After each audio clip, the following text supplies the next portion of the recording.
ರಾಮನಗರದ ಟೌನ್ ವಿಷಯದಲ್ಲಿ ಕೆಲವು ಸ್ಥಳೀಯ ಸದಸ್ಯರುಗಳಿಂದ ಚುನಾಯಿತ ಸದಸ್ಯರು ಆ ವಿಷಯಕ್ಕೆ ಬಂದಿದ್ದಾರೆ. ಅವರೇನು ಬಿಡದಿಲಿ ಅದೆಂತದ್ದು ನಿಮ್ಮ ಟೌನ್ಶಿಪ್ ಮಾಡಿ ಅಂತ ಕೇಳಕ್ ಬಂದಿಲ್ಲ. ಅವ್ರ ಮುಂದೆ ಭಾಷಣ ಮಾಡ್ಕೊಂಡವ್ರೆ. ಅವ್ರು ಬಂದಿರೋದು ರಾಮನಗರ ಟೌನ್ ನಲ್ಲಿ 770 ಕೋಟಿ ಕಾಮಗಾರಿಗೆ ಹಣ ಕೊಡಿ ಅಂತ ಬಂದವರು. ಪಾಪ ಅವ್ರು ಹೇಳಿದ್ದಾರೆ, ನನಗೆ 4 ತಾಲೂಕು ನನಗೊಂದು ಅಂದ್ರೆ ಇವ್ರೇನು ಕರ್ನಾಟಕ ರಾಜ್ಯದ ಮುಖ್ಯಮಂತ್ರಿನೋ ಬೆಂಗಳೂರು ದಕ್ಷಿಣ ಜಿಲ್ಲೆ ಮುಖ್ಯಮಂತ್ರಿ. ಕನಕಪುರದಲ್ಲಿ ಕರೆಂಟ್ ಇತ್ತೇನಪ್ಪ? ಕನಕಪುರದಲ್ಲಿ ವಿದ್ಯುತ್ ಶಕ್ತಿ ಇತ್ತ? ಬೆಂಗಳೂರಿಗೆ 53 ಕಿಲೋಮೀಟರ್ ಇದೆ.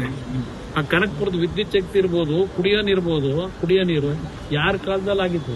ನಾವು ಹೌದಪ್ಪ, ಕನಕಪುರದಲ್ಲಿ ಬಂಡೆ ಹೊಡೆಯಕ್ಕೆ ಹೋಗ್ಲಿಲ್ಲ, ಬಂಡೆ ಹೊಡೆದು ವಿದೇಶಕ್ಕೆ ಸಾಗಿಸ್ಲಿಲ್ಲ. ಕನಕಪುರ ಜನಕ್ಕೆ ಏನ್ ಮಾಡ್ಬೇಕು ಮಾಡಿದೀವಿ. ನಾನು ಮಾಡಕ್ ಹೊರಟಿದ್ದಾಗ ವಿಧಾನಸಭೆ ಕಲಾಪದಲ್ಲಿ ವಿರೋಧ ಮಾಡಿದಾರೆ ಯಾರು? ಇದಾಗಬಾರದು ಅಂತ ಹೇಳಿದಾರೆ ಯಾರು?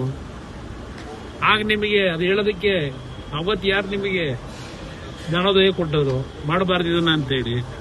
ಈಗ ಮಾಡಿ ಅಂತೇಳಿ ಯಾರು ಜ್ಞಾನೋದಯ ಕೊಟ್ಟರು? ರಾಮನಗರದಿಂದ ಒಂದು ಡೆಲಿಗೇಷನ್ ಬಂದಿದ್ದಾರೆ.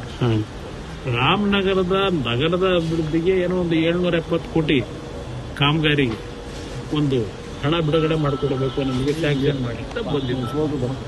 ರಾಮನಗರದಿಂದ ಅದಕ್ಕೆ ಬಂದಂತವ್ರಿಗೂ ರಾಮನಗರದ ಟೌನ್ ವಿಷಯದಲ್ಲಿ ಕೆಲವು ಸ್ಥಳೀಯ ಸದಸ್ಯರುಗಳಿಂದ ಚುನಾಯಿತ ಸದಸ್ಯರು ಆ ವಿಷಯಕ್ಕೆ ಬಂದಿದ್ದಾರೆ.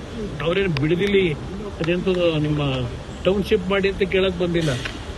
ಅವ್ರ ಮುಂದೆ ಭಾಷಣ ಮಾಡ್ಕೊಂಡವ್ರೆ. ಅವ್ರು ಬಂದಿರೋದು ರಾಮನಗರ ಟೌನ್ ನಲ್ಲಿ 770 ಕೋಟಿ ಕಾಮಗಾರಿಗೆ ಹಣ ಕೊಡಿ ಅಂತ ಬಂದವರು.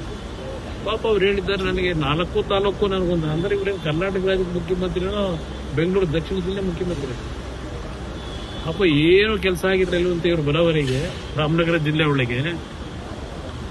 ನಾನು ರಾಮನಗರಕ್ಕೆ ಪಾದಾರ್ಪಣೆ ಆದ್ಮೇಲೆ ಆ ಜಿಲ್ಲೆ ಯಾಗಿತ್ತು, ಒಂದು ಹಳ್ಳಿ ರಸ್ತೆ ಇರಲಿಲ್ಲ.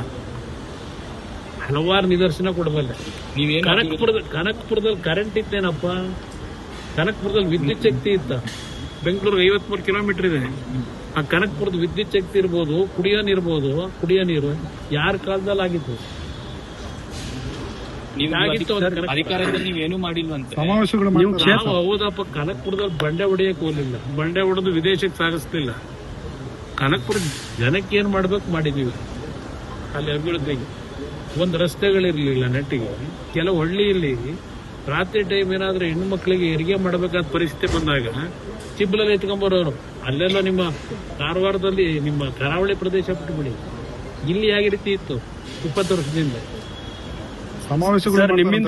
ನಿಮ್ಮಿಂದ ಯೋಜನೆ ಮಾಡಕ್ಕಾಗಿಲ್ಲ, ನಾವು ಮಾಡ್ತೀವಿ. ಈಗ ಅದೇ ನಗು ಬಂದಿದ್ದಲ್ಲೇ. ನಾನು ಅದು ಮಾಡಬೇಕು ಅಂತ ಹೇಳಿ ಹೊರಟೆ ಅಂತ ಹೇಳ್ತಾರಲ್ಲ, ಅವ್ರು ಮಾಡಕ್ಕಾಗ್ಲಿಲ್ಲ, ನಾನು ಮಾಡಕ್ ಹೊರಟಿದ್ದೀನಿ ಅಂತ.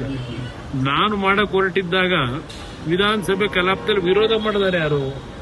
ಇದಾಗಬಾರದು ಅಂತ ಹೇಳಿದಾರೆ ಯಾರು? ಆಗ ನಿಮಗೆ ಅದು ಹೇಳೋದಕ್ಕೆ ಅವತ್ತು ಯಾರು ನಿಮಗೆ ಜ್ಞಾನೋದಯ ಕೊಟ್ಟರು ಮಾಡಬಾರ್ದು ಇದನ್ನ ಅಂತೇಳಿ? ಈಗ ಮಾಡಿ ಅಂತೇಳಿ ಯಾರು ಜ್ಞಾನೋದಯ ಕೊಟ್ಟರು? ಕೇಳ್ತಕ್ಕಂಥದ್ದು ನಾನು ಇವರಿಗೆ. ಎಲ್ಲಿ ಅಲ್ಲಿ ಯಾರು ಒಪ್ಕೊಂಡಿದ್ದಾರೆ ಜಮೀನು ಕೊಡೋದಕ್ಕೆ? ಯಾರು ಕೊಟ್ಟವ್ರೆ?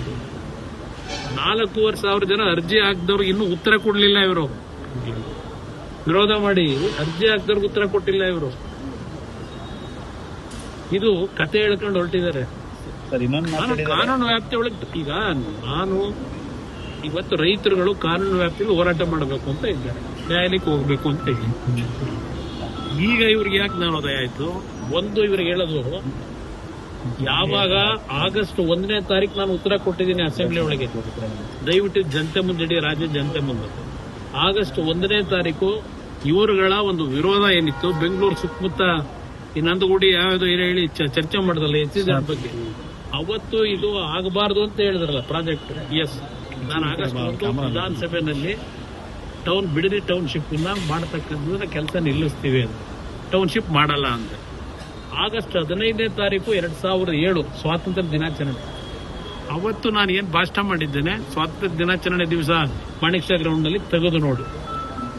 ಈ ಒಂದು ಬಿಡದಿ ಟೌನ್ಶಿಪ್ಗೆ ಇವರೇನು ವಿರೋಧ ಮಾಡಿದ್ರು, ನಂದಗುಡಿ ಟೌನ್ಶಿಪ್ಗೆ ಏನು ವಿರೋಧ ಮಾಡಿದ್ರು, ನಾನು ಆಗಸ್ಟ್ 15ನೇ ತಾರೀಕಿನ ಸ್ವಾತಂತ್ರ್ಯ ದಿನಾಚರಣೆ ಭಾಷಣದಲ್ಲಿ ವಿಶ್ವೇಶ್ವರಯ್ಯ ಬಡಾವಣೆ, ಶಿವರಾಮ್ ಕಾರಂತ್ ಬಡಾವಣೆ, ಕೆಂಪೇಗೌಡ ಬಡಾವಣೆ, ದೇವರಾಜ ಅರಸು ಬಡಾವಣೆ, ಹೀಗೆ 5 ಬಡಾವಣೆಗಳ ನಿರ್ಮಾಣ ಆಗಬೇಕು ಅಂತ ಹೇಳಿ ಬಿಡಿಎಯಿಂದ ಕಾರ್ಯಕ್ರಮವನ್ನು ರೂಪಿಸ್ತಕ್ಕಂಥದ್ದಕ್ಕೆ ಘೋಷಣೆ ಮಾಡಿದ್ದೇನೆ. ನಮ್ಮ ಕಾರ್ಯಕ್ರಮಗಳನ್ನ ನೀವು ನೋಡ್ತಾ ಇದ್ರೆ ನಮ್ಮ ಚಾನೆಲ್ ಅನ್ನ ಸಬ್ಸ್ಕ್ರೈಬ್ ಮಾಡಿ, ಪಕ್ಕದ ಬೆಲ್ ಐಕಾನ್ ಒತ್ತಿ ನಮ್ಮನ್ನ ಬೆಂಬಲಿಸಿ. ಹಾಗೆ ನಮ್ಮ ಕಾರ್ಯಕ್ರಮಗಳನ್ನ ಲೈಕ್ ಮಾಡಿ, ಕಮೆಂಟ್ ಮಾಡಿ, ಅದನ್ನ ಬೇರೆಯವರಿಗೂ ವಾಟ್ಸ್ಆಪ್ ಮೂಲಕ ಶೇರ್ ಮಾಡಿ. ನೀವು ಹೀಗೆ ಮಾಡಿದಾಗ ನಮ್ಮ ಚಾನೆಲ್ ಇನ್ನಷ್ಟು ಮತ್ತಷ್ಟು ಜನರಿಗೆ ತಲುಪಲು ನೀವು ನಮ್ಮೊಂದಿಗೆ ಸಹಕರಿಸಿದ ಹಾಗಾಗುತ್ತೆ. ಇದು ನೀವು ಯಾವುದೇ ಖರ್ಚಿಲ್ಲದೆ ಕೆಲವೇ